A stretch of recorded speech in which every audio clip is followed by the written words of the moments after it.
এই তোকে আমি বাসন ধুতে বলেছি? হ্যাঁ, কালকে পরীক্ষা, একটুখানি ঢংনম করে ও বাসন ধুতে এসছে। আমি তোকে বলেছি বাসন ধুতে? আমি বলছি ঘড়িতে এখন টাইম হচ্ছে রাত প্রায় 9:30 10টা মতো বেজে গেছে। তো কালকে আবার মেয়ের এক্সাম আছে, আর এতক্ষণ পর্যন্ত পড়ছিল, সন্ধ্যের থেকেই পড়তে বসেছিল। তো আজকে সন্ধ্যের থেকে না আমার শরীরটা খুব একটা ভালো নেই, তো সেটা জাস্ট ওর কানে গেছে। ও পড়ে টড়ে নিয়ে আমি খাটের উপরে মানে শুয়েই আছি, হঠাৎ করে দেখছি রান্নাঘরে খটর মটর একটা আওয়াজ আসছে। তা আমি ভাবছি দেখি রান্নাঘরে আবার কি হলো, এসে দেখছি আমার পাকা বুড়ি বাসন ধুতে লেগেছে। মানে মা বলেছে শরীর খারাপ, মা পারবে না, ওই জন্য বাসন ধুতে লেগেছে। সবাই বলে মেয়েরা নাকি মায়ের দুঃখ বোঝে, যে সেটা আমি এখন সত্যি হাড়ে হাড়ে বুঝতে পারছি যে সত্যি মেয়েরা মায়ের দুঃখ বোঝে।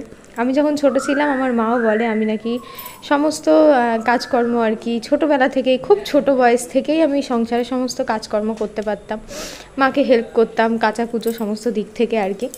তো সেই গুণটা আমার মেয়েও পেয়েছে। অনেকেই বলে ছোটোবেলাতে করছে, বড় হয়ে দেখবে আর করবে না। সত্যি কথা বলতে আমি তো চাই না, না তো ও যে আমাকে এইভাবে অসময়ে মায়ের মতো সাপোর্ট করছে, এটাই বা কটা সন্তান করে বলো। আরও সব দিক থেকেই ভীষণ ম্যাচিওর, মানে ওর বয়স আনজাতে না ও ভীষণ মানে সব দিক থেকে। আমাকে দেখো দুধ এনে দিল, এখন আবার বলছে মা তুমি ফল কেটে দিচ্ছে, একটা ফল খাও। রাতে ফল খাওয়াটা ঠিক না, তো আজকে দুপুরে খাইনি, শরীরটা খুব একটা ভালো ছিল না বলে, তো এখন আবার আমাকে একটা ফল কেটে দিচ্ছে। এই ঘড়িতে বাজে 11টা, রাত 11টা, তুই এখনো ঘুমাসনি? আবার নিচে চলে এসেছিস টাওয়াল দিতে? যা ঘুমিয়ে পড়গা, আমরা শুই পড়বো, যা ঘুমিয়ে পড়গা। এখন দেখতে এসছে, টাওয়াল দিতে এসছে। তো এটা হচ্ছে পরের দিন সকালের ভিডিও। পরপর দুদিন আমি কোনো ব্লগ করিনি, আজকে ডাইরেক্ট ব্লগ পোস্ট করব, কারণ সবাই আমাকে কমেন্টে বলে যে দিদি তুমি ব্লগ দাও না, খুব মিস করি। তো একটু ছোলা ভিজিয়ে দিয়েছিলাম, সেই ছোলা ভিজে আর দুটো খেজুর, এটা সকালে খেয়ে নিলাম। আর আজকে হচ্ছে আমাদের নিয়মে ভাত টাত কিছু খেতে হয় না, তো সারাদিন তো মুড়ি খেয়ে থাকা সম্ভব না। আর আটার জিনিসটা না আমি একদমই খেতে পারি না, তাতে শরীরটা খারাপ, গ্যাস অম্বলের প্রবলেমটা বেশি হয়ে যায়। তো সকালে আমি একটুখানি এই যে দুধটা দেখছো গামলাতে আছে, এই দুধ দিয়ে মুড়ি খেয়েছিলাম, আর এই ছোলা ভিজেটা আর এইটা খেয়েছিলাম। তো এই ছিল আমার সকালের খাবার। তারপরে দুপুরের দিকে ভাবলাম কি খাবো, তো যাই হোক পরে ভাবনা চিন্তা করা যাবে, কারণ শরীরটা এমনিতে খারাপ, তাতে তো ধরো কিছু নিজের জন্য বানাতেই ইচ্ছা করছে না। আর খাওয়াটা সত্যি কথা বলতে খিদে তো পেয়েছে, কিন্তু কি করা যাবে বলো। তো এটা দিয়ে খাওয়া দাওয়া করে নিয়ে দুপুর এখন মোটামুটি প্রায় 1:45 বেজে গেছে। তো সকালে তো ধরো ওই দুধ মুড়ি খেয়েছি মোটামুটি 9টার দিকে, তারপরে তো একটু খিদে পেয়ে যাবেই, যেহেতু প্রায় 2টো বাজতে চললো। তো কিছুই তেমনভাবে ছিল না, মানে আজকে বাজার হাট তেমন ছিল না যে একটু অন্য কিছু বানাবো, তো সেই জন্য আর কি ডাল সিদ্ধ করলাম। আর দিদিভাই দেখো আজকে তিথাকে ভাত দিয়েছে, তো এখানে হচ্ছে ডাল আর চিকেন রান্না করেছিল। আমাকে বললো আজকে আর তোমাকে তিথার জন্য ভাত রান্না করতে হবে না, আমিই দিয়ে দেবো।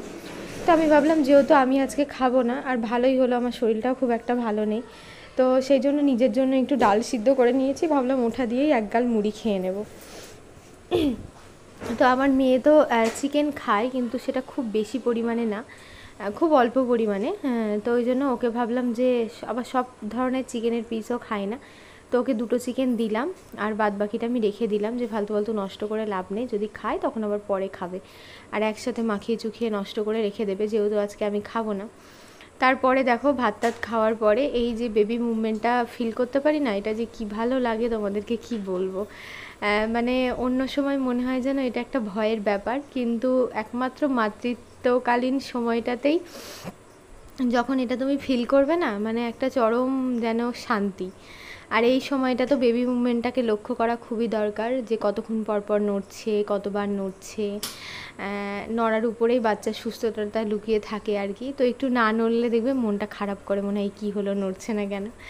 তো একটু আগে এত পরিমাণে নড়ছিল, জাস্ট ক্যামেরাটা যখন অন করলাম তাও একটু কমে গেল, তো তোমরাও হালকা হালকা বুঝতে পারছো।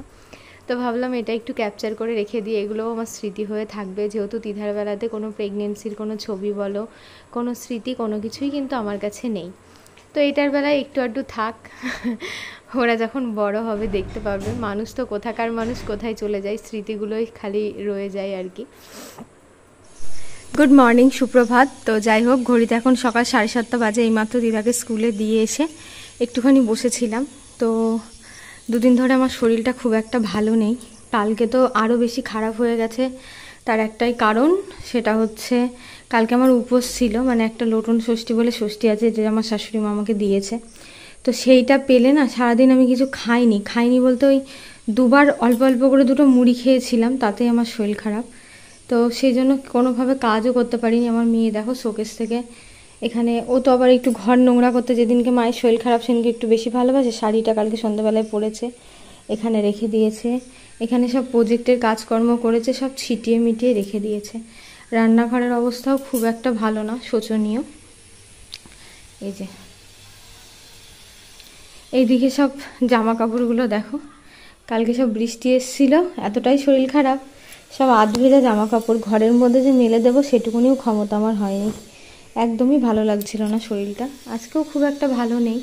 তো চলো, আজকে আরও বেশি কাজ করতে হবে, কিছু করার নেই। কালকে তো যাই হোক, আজকে খিদেও পেয়ে গেছে, আর তার সাথে কোনো বাজার হাট কিচ্ছু নেই। এই দেখো পুরো রান্নাঘরটার অবস্থা দেখো, কখন কি করব সত্যি জানি না। খুবই, এই দেখো ভীষণই খারাপ। এখন এগুলো যতক্ষণ না গোছাবো, গুছিয়ে স্নান করব, বাজারে যাব, আর কোনো উপোস করলে আবার স্নান না করে খেতে হয় না, তো খেতেও পারবো না এখন কিছু। চলো আর দেরি না করে টুকটুক করে কাজগুলো করে দিই। ওয়েদারটা ঠান্ডা ঠান্ডা আছে, খুব একটা গরম নেই, খুব একটা বেশি কষ্ট হবে না।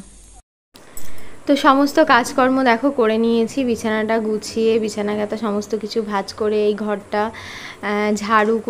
ঝাড়ু দিয়ে মোছা লাগিয়ে, শুধু এই ঘরটা বলে না গোটাটাই। তারপরে কিচেনটার অবস্থাও ভীষণ খারাপ ছিল, সেটাকেও পুরোপুরি একদম বাসন গোসন ধুয়ে গ্যাস ট্যাস মুছে একদম পরিষ্কার পরিচ্ছন্ন করে দিয়েছি। স্নান টান করে এখন খিদে পেয়েছে, কিন্তু দেরি হয়ে যাবে, আগে বাজারে যাব তারপরে খাবো। তো বাজার করতে গেছিলাম, বাজারের ব্যাগটা এতই ভারী হয়েছে আনতে পারিনি, রেখে দিয়েছি। তো পরে যখন রিজু যাবে, রিজু নিয়ে আসবে, আর আমি সবজির ব্যাগটা হাতে করে এখন বাড়ি ফিরে যাচ্ছি। তো এই যে বাজার করে খাওয়া, এই জিনিসটা কিন্তু এই টাইমে সব থেকে একটা কষ্টকর ব্যাপার, কারণ তুমি বাজারে গেলেই তোমার দুটো ব্যাগে কিছু না হলে 10 থেকে 15 কেজি জিনিস হয়ে যায়, তো সেগুলোকে বয়ে আনা। আর যেহেতু এমন একটা রাস্তাতে থাকি না, এই ভিতরে টোটো কিছু ঢোকেও না, তো এটা একটা বড় সমস্যা। তুমি রাস্তার ধারে থাকলে বাজার থেকে একদম টোটোতে উঠলে বাড়ির সামনে এসে নামলে, সেক্ষেত্রে অসুবিধা হয় না। তো বাড়ি এসে আগেকার দিনে একটু রাত্রে সিমুই বানিয়েছিলাম, সেটাই ছিল, সেটা খেলাম, মানে সামান্য একটু ছিল।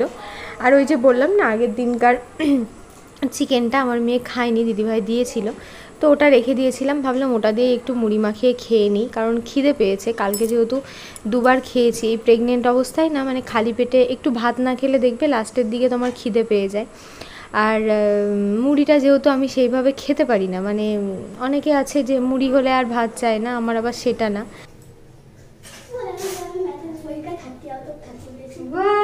ভেরি গুড, 30-তে 30, এই তো আমার গুড গার্ল। বাহ, আমার গুড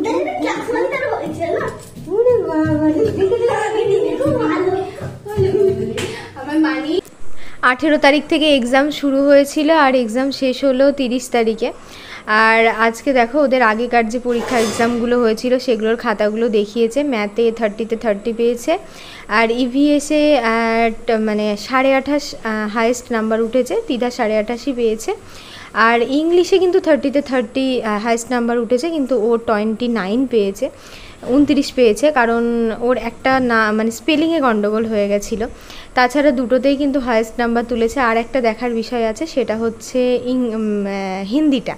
তো হিন্দিতে কত ওঠে, মানে দুটোতে হাইয়েস্ট নাম্বার তুলেছে, কিন্তু ইংলিশে 1 নাম্বার কম উঠেছে, 29। কি আর বলবো, বাচ্চা মানুষ পরীক্ষা দিয়েছে, ভুল তো একটা হতেই পারে, তাই না? আর ও ধরো পড়াটাকে খুব ভালো, মানে একটু দুষ্টুমি করে, কিন্তু খুব মন দিয়ে সব কিছু মন দিয়ে করে আর কি, মানে সংসারের কাজ বলো, পড়াশোনা বলো, এখনও পর্যন্ত আমি ওকে দেখতে পাচ্ছি, গাইড করতে পারছি, কিন্তু জানি না কতদিন পর্যন্ত করতে পারবো। হয়তো সেকেন্ড একটা বেবি আসলে তখন আর এতটা হয়তো ভালো করে ওর দেখাশোনা, যত্ন, পড়াশোনার দিক কোনোটাই হয়তো করতে পারবো না। তো যতদিন পারি ততদিন চেষ্টা করি।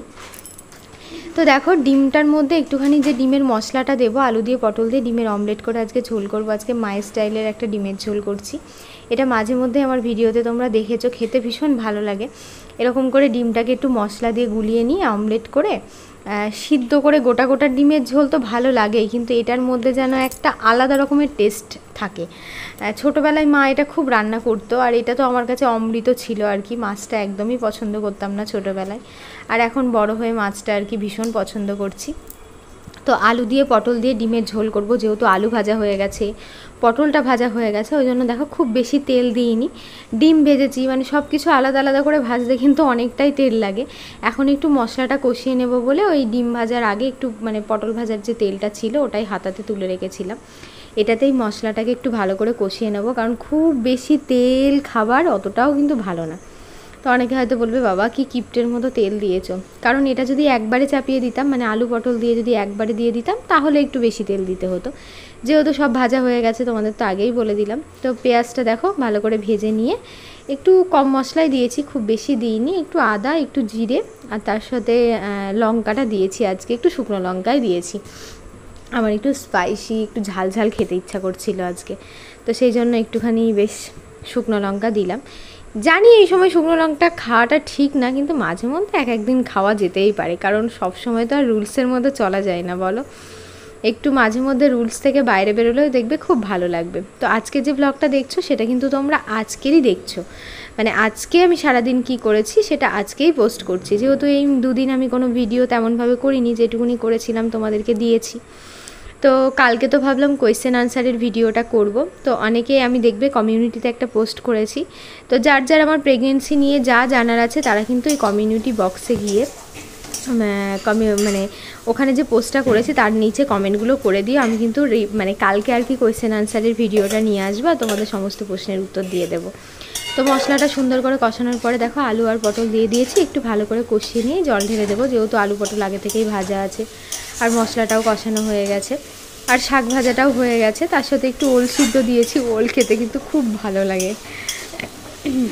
আর আজকে যেহেতু বাজারে গেছিলাম তো সবজি কিন্তু অনেকই এনেছি, মানে অনেক বলতে অনেক রকমই সবজি এনেছি, তো তার মধ্যে এটাই রান্না করলাম। আর যেহেতু বৃষ্টি পড়ছিল ওই জন্য মাছওয়ালাও আজকে আসেনি, না হলে উপোস টুপোস করলে না তার পরের দিন একটু শাক মাছ খেতে হয়, এটা আমার শাশুড়ি মায়ের কাছ থেকে শোনা, শাশুড়ি মায়ের নিয়ম। শাকটা পেলেও মাছটা পেলাম না, তো যাই হোক ডিমও তো পেলাম, তো এই দিয়েই চলে যাবে।